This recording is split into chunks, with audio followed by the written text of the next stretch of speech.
Dairy, softwood lumber, buy American or buy Canadian, trade across the 49th parallel is not what it used to be. Or rather, is it headed right back to where it used to be before the era of the U.S.-Canada Free Trade Agreement and later its North American cousin, NAFTA? In these uncertain times, let's ask two veteran economic observers. Here's Craig Alexander, Senior Vice President, Chief Economist, the Conference Board of Canada, and independent economist Armin Yalnizyan. And we're delighted to have our dynamic economic duo back in those chairs here in our studio. We heard from David Schneiderman earlier in the program, the U of T law prof, about this situation now where American investors are suing the Canadian government for changes in government policy that they think affect the profitability of their companies. And obviously, this has the potential to explode into something bigger now that all bets seem to be off as it relates to NAFTA. Armin, I want to get a better sense of how, I guess, concerned we all ought to be about this phenomenon. Well, we seem to be losing an awful lot of these bets, as you've heard earlier, that we're doing a lot worse at winning at these cases than the Americans are. Yeah. And it is a big problem when we're about to unleash $180 billion worth of federal investments in infrastructure and $160 billion of provincial infrastructure investments. And we're not clear on how much of it we can get to do double duty for community benefit agreements, for local jobs, and all of that. That's still up in the air. So I am concerned about how we're going to be able to shape our own environmental and labor policies without being challenged by the American companies that might be wanting to come to town. Obviously, we'd love to know what the hard and fast rules are in place before we go out and spend almost $400 billion, but it looks like that's not on. So, is that a problem? Well, what I'd do is I'd look at the history, and the history is that we actually haven't had that many cases. If we actually look at the dollar value associated with them, the fines that have been levied have been relatively small. I mean, think about it in terms of, over 23 years, we had fines of $215 million. Mm-hmm. I mean, this is pocket change when you think of a federal government whose revenues is $300 billion. And Canada's only lost, 6 or 7 rulings in 23 years. So I think that there's a legitimate question about what happens as we go forward. Are we going to see more litigation? But the history is that the investor-state dispute mechanism actually has not been a problem. It hasn't prevented Canadian provinces and federal government from implementing the policies that it wants. So, at the end of the day, if you're going to have a free trade agreement with a country, you're going to have some sort of mechanism to resolve disputes. And I think it's better to resolve them through a tribunal than, say, Canada having to go to the U.S. court system. So the alternative, I don't think, is very attractive. No, I get you, but there's now a president who seems to want to blow up everything every other day and then do something different on the off day. The policy statements coming out of Washington are not exactly clear these days. But on this thing about investor-state dispute settlement, ISDS, difficult acronyms, where do you think we are on this, and what should we be doing about it? Well, I think a couple of issues. I mean, Craig raises that there haven't been that many that we've lost. We've lost 29 of them, and the U.S. hasn't lost any of them. Mm-hmm. And we've got about another $2 billion worth of cases waiting in the pipeline to come through. So we are in their scope to begin with. And what this presidency does is embolden companies that wish to throw their weight around a little bit more to see what they can get and what they can quash to maximize their own profitability. And frankly, what that does also is create a chill effect of governments that might have otherwise done certain things and does not want to raise the ire of companies that might be tendering. So I think there's that problem. In addition to which, we have protections for investors, though those protections were ISDS was brought into play because of the concern about the corruption of Mexican courts. Mm. There's nothing wrong with our court system or their court system. In fact, investors in the United States and in Canada go to the court system when they feel that they've been wronged by public policy. And that's exactly why European companies were saying, what's wrong with our court system? There's nothing wrong with it. We don't need a parallel court system to deal with these problems. So we've been caught up in this whole Mexican phenomenon. So I think that one of the issues is if you're going to protect investors so much, why don't we have parallel systems to protect the environment or protect workers? Why is it just one set of interests that are so protected in a parallel system? And maybe the court system is good enough for this. You've asked can I do that? You've asked the question. You want to follow up on what you think the answer is? Well, I actually think you either get rid of all of these, you know, individual party versus state dispute resolution mechanisms and rely on the courts, or you start introducing minimum labor standards based on ILO plus or minimum environmental standards for all parties. So you cannot, instead of dumping product, you can't dump bad corporate practice into different nations. Craig. Well, I think that the challenge here is that the ISDS has not been a problem in the past. But one of the things I would say is a complaint is that the tribunal findings have been inconsistent at times. So when you have the different arbitrators looking at the issue, you know, they don't necessarily each time reach a conclusion that's consistent with the ones that came before them. So I think there is actually scope to improve the ISDS. And in fact, when Canada was negotiating CETA and there was concerns about... This is the Canadian-European. The Canadian-European Free Trade Agreement. There was concerns on the European front about the ISDS. And so they came up with an idea of a roster system that would actually basically create a group of panelists that would be credible arbitrators. And then you would randomly pick them to arbitrate cases. I mean, in my mind, though, you know, getting rid of the arbitration and going to the court system is probably not optimal. We do have labor arbitration, and, you know, labor arbitration seems to work, so I don't know why we can't have trade arbitration on issues. So it isn't a case like, I would actually be more nervous about Canada going to fight issues in the US court system than I would about going to trade experts to basically deal with arbitration. And yes, the companies can, you know, ask for large sums, but when you actually look at the settlements that actually come out of them, like the recent wind farm issue in Ontario, you know, the company was asking for like $500 million. What did they get? They got $25 million because Ontario broke a contract with the company. I don't actually think that this is unreasonable. Well, that relates to... Sorry, go ahead, Arlene. But frankly, there have been cases where an American company has overridden our own environmental policies. A case in Nova Scotia, where every level of government had done their environmental assessments, said this particular mining and extraction process was not in the interests of the community, got overridden at a tribunal. So it does raise questions about our ability to make sovereign decisions about what we want in our own communities. There's no question about that. And it trumps, if you'll excuse the expression, business interests trump over other interests. I'm not sure that's optimal. Do you think we need an ISDS type thing, not just for investors, but also for labor standards and environmental standards as well? Absolutely. I think arbitration works fine, right? Okay, that's not the answer I thought you were going to give. Because that means you agree with her. And you guys usually don't agree on it. Well, you agree on a little bit, but not everything. Listen, I mean, the arbitration of the ISDS is specifically supposed to be around, have you broken the terms of the free trade agreement, right? So, you know, if a government changes policy in a way that's going to impact a company adversely, and it's not fair and equitable treatment, in other words, it's basically being disadvantaged deliberately by a government, then you need some sort of dispute resolution system. And I think that the ISDS system that we have can be improved. I think we need to improve how it goes about making its decisions so that we end up with more consistent outcomes. All right, well, let's look at this other example then of softwood lumber. We do have a dispute resolution system for softwood lumber, and yet I don't know that we've ever really resolved this dispute, despite, I mean, I think we're in the fifth round now of the Americans slapping tariffs on our softwood lumber imports to them. The issue just never seems to go away. Do you think the Americans understand that by trying to put tariffs on our softwood lumber, it's going to cost the average American household $1,000 to buy a new house because they're going to be buying more expensive wood? Well, we've already seen before these tariffs got slapped, since the beginning of the year, the cost of softwood lumber going up by 22% in the United States. And yeah, that has been the increase that's already been priced in, seems to be saying that a number of particularly first-time buyers are going to get nudged out of the market because an additional $1,000 here, an additional $1,500 here, it starts to add up. And at the margins, some people are going to get pushed out.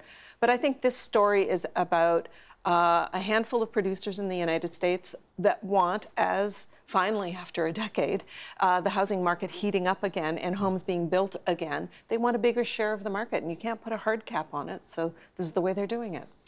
One of the, I guess, long-term solutions around this perpetual problem is for us to be less reliant on them as our trading partner. And I can recall Prime Minister Trudeau, and I'm not talking about the one in office now, but his father, 40 years ago, talking about the need to diversify our trading partners and not be so dependent on the United States, and it never seems to happen. How come? Well, I think that we actually should see more diversification, but that isn't how the companies have actually been performing. In actual fact, in response to the softwood lumber dispute that the companies could see coming down the pipeline when the current deal was going to expire, what we've seen is Canadian lumber producers basically buying operations in the United States in order to basically diversify their production mix that would limit the impact of new duties being put on their products. So, I would argue that Canada does need to diversify our markets. I think there could be a lot of demand globally for high quality Canadian lumber. But at the end of the day, we do share a border with the United States. It is a huge market. They use an awful lot of we export about 60% of all of our softwood lumber, 75% of it to the United States.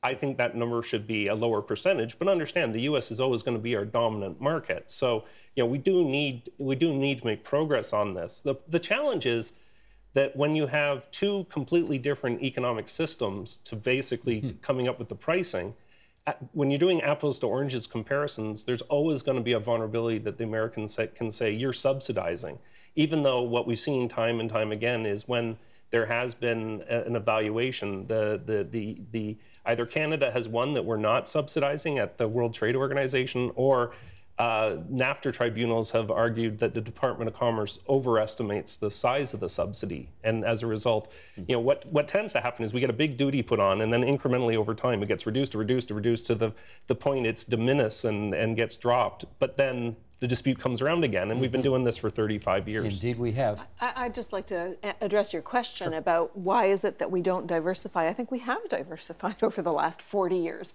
We do a lot more business because of the growth of emerging markets, China and all of Southeast Asia. We've been shipping a lot more raw materials to those jurisdictions. What I find really interesting is a study that one of our colleagues did a few years ago, Doug Porter at BMO. He did it for McDonald Laurier, and he showed that pre and post NAFTA, we went from 17% of our GDP being shipped to the United States before NAFTA. It peaked in 2001 at 33%. A third of everything we produced got shipped to the United States, and now we're back down to 19%. He wrote that in 2012. It's been flat since 2012. And this is partly global trade growing, but then again, flattening out. This has been the problem with sloth around the world, is we just can't get our mojo back in terms of trading. Slow or no growth. Okay. We've been worried about, serial disappointments, I think is the phrase that the Bank of Canada Governor Stephen Poloz uses, is that we keep expecting this falling Canadian dollar to pick up the export-led growth. It's not materializing because trade around the world is slowing because of these increasing protectionist sentiments. And I think that's where we have to go back to. Do we have enough trade with the United States or someplace else? Really what's happening is a backlash against export-led growth being the only type of growth that governments seem to want to pursue instead of wage-led growth, domestic-led growth. And I think that's a friction that we're at some kind of pivot point here in talking about what are governments there to do, just support exporters or to support their own citizens. Well, tell us what do you see in terms of the overarching play that the United States is trying to do right here? We see what's happening on softwood lumber now, right? The fifth time this thing has come around. We see that President Trump is now targeting the dairy producers, particularly in central Canada. And we can add, now we've seen the coal issue get swept up in the British Columbia election in the dying days of that campaign, as the Premier of British Columbia, who wants re-election, obviously, tries to bring that into play. What's the bigger theme that's happening here south of the border?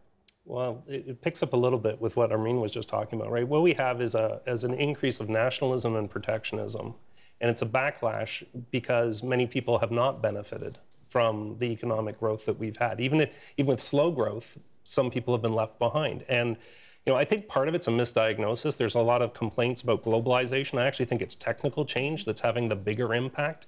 For every job that's been disrupted through globalization, 4 or 5 have probably been disrupted through technical change. So it's automation, basically. So it's automation in the manufacturing sector, for example, has had a bigger impact than probably anything else in terms of the labor market outcomes. You wouldn't know that because the politicians tend to focus on like Trump says, this trade agreement's a disaster. He doesn't talk about automation. Well, and that's where I think part of the misdiagnosis is, right? So I think Trump's basic focus is on the loss of U.S. jobs to low wage countries. We talked a lot about Mexico and China, but when it comes to Canada, there has been longstanding trade disputes with Canada around supply management and around softwood lumber. These things are not new, and they actually precede the Trump administration. I do think Canada got put back in the crosshairs in recent weeks when Trump was approaching the end of his 100 days and hadn't really appeared to accomplish much. And he really wanted to reiterate a couple of the core things that he ran on. We got a big statement around his tax reduction, dramatic tax reduction policy, but he also went after Canada around supply management. And we had an announcement from the Department of Commerce on softwood. So again, this fits into the broader narrative. I still think that ultimately we're going to end up in NAFTA negotiations. The real question is going to be, what sort of engagement does the new administration have with us on trade? I think there's a lot of scope to improve NAFTA and actually make it better for Canada, the United States, and Mexico if we could have a constructive dialogue. What I'm worried about is whether the conversation is going to be constructive or whether it's just going to be one-sided. Well, let me follow up with you on that, because all of the complaining that we're hearing about NAFTA these days comes stateside, and it's all about how the U.S. is getting jobbed because of this deal, and they want it renegotiated, but on terms that are more favorable to them.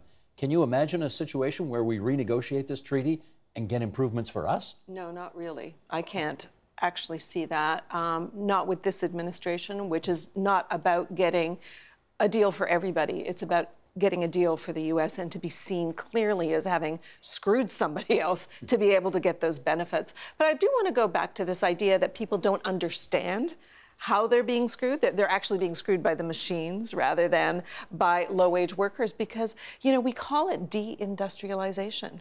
It means that the Industrial Revolution is going to lower wage places. And I remember getting my first job in 1987, still dealing with the deindustrialization of the Toronto labor market and what that meant for people, what it meant for the men that lost the jobs and their women who took much lower paying jobs, women that hadn't traditionally been in the labor market. I think about Caterpillar in London. And just so we're clear, that means that within the city of Toronto, we stopped making stuff. Is that what you mean? Fridges, stoves, cereal, tires. It just went on and on and on until we stopped being a manufacturing center. And we're seeing that, it is happening in the United States, where you've got now half of the United States that are now right-to-work states. Employers are going overseas because it improves their profit margins to go someplace where they can produce these things cheaper.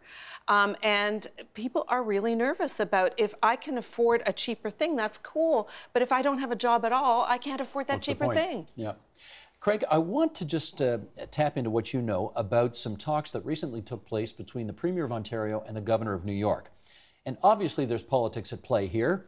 The Governor of New York is a potential presidential candidate in, how long's Trump been in now? It's like half a year, right? So 3.5. Just over 100 days is all I can remember. Longer. Yes, doesn't it? So in 3.5 years' time, Governor Cuomo might be the Democratic presidential nominee, and obviously he'd probably want to take a position on a big issue like this that would be opposite of Donald Trump's.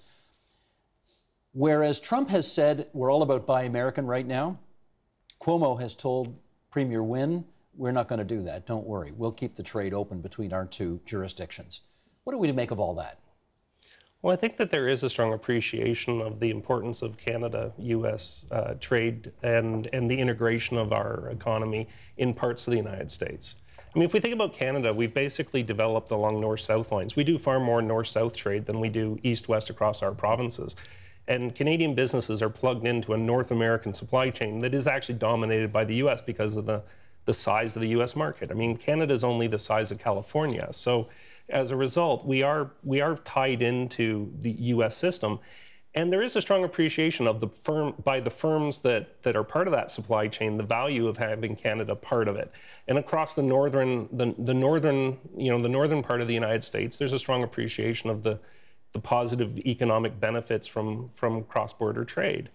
However, I wouldn't say that there's an equal appreciation across all of the United States. When I've been on business and I've gone, down to the U.S. South, they don't actually think about Canada. When they talk about NAFTA, they really think about Mexico-U.S. trade, not Canada-U.S. trade. So, a governor from New York State is going to think a lot more about Canada than, say, a governor from Texas. Yes, the Premier met with the governor of Illinois as well, so clearly this is a big deal for her and for us. I just want to go back to how did that decision get made? Because when the New York State budget was first tabled, it was Buy America. And it was only reversed at the 11th hour. In fact, everybody went well, I'm not exactly sure what happened, but Premier Wynne was there. There was active and very vigorous lobbying to say, this is going to be bad for both sides of the table. But you can see where this politicking is coming from, because people are feeling like, if I've only got $100 to spend, why wouldn't I spend it on hiring somebody right here with my procurement laws, which is like what governments buy? Where are you going to buy it from? Well, if I buy it from companies and workers in New York State, the money stays right here. Why should I do trade with you?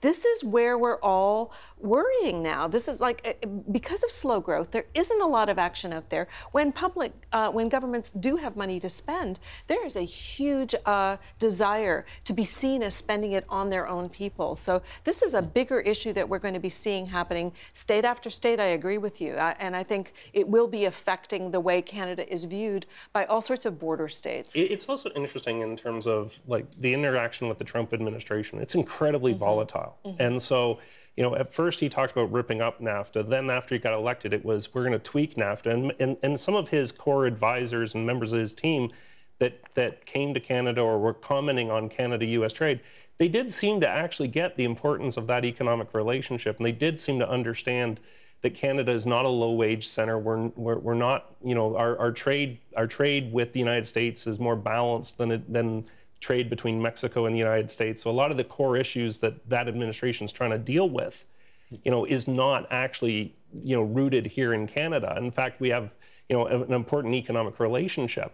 The problem is when the politics gets in the way, and then all of a sudden it's like, okay, it's politically expedient to go attack Canada. Then all of a sudden Canada comes in the crosshairs. And this makes it extraordinarily difficult from a trade negotiation point of view, because you just don't know what you're going to get. Are we going to get the negotiators who understand the trading relationship and the importance of keeping that border open and look for ways to actually improve trade between Canada and the United States? Or are we going to end up with the politically expedient negotiators that are just looking to score points?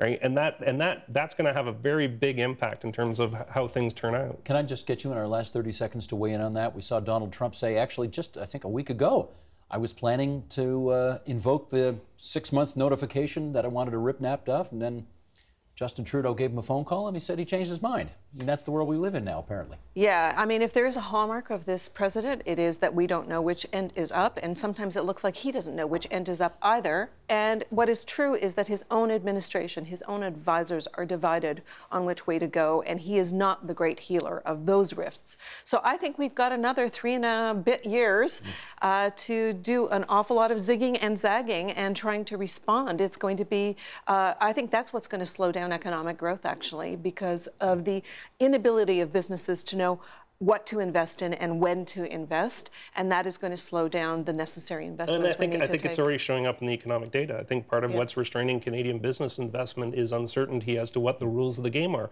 Why would you make large-scale investments that were aimed at selling into the U.S. market when you don't know what the rules of the game are going to be? Yeah, I mean, I guess it's the question of whether we're the 51st state in reality, or whether we're like an episode of South Park, Blame Canada. It's unclear which particular version of Canada as friend or foe we're going to be facing in the next few years. I thought business loved uncertainty. Oh, no, wait. That's not true at all.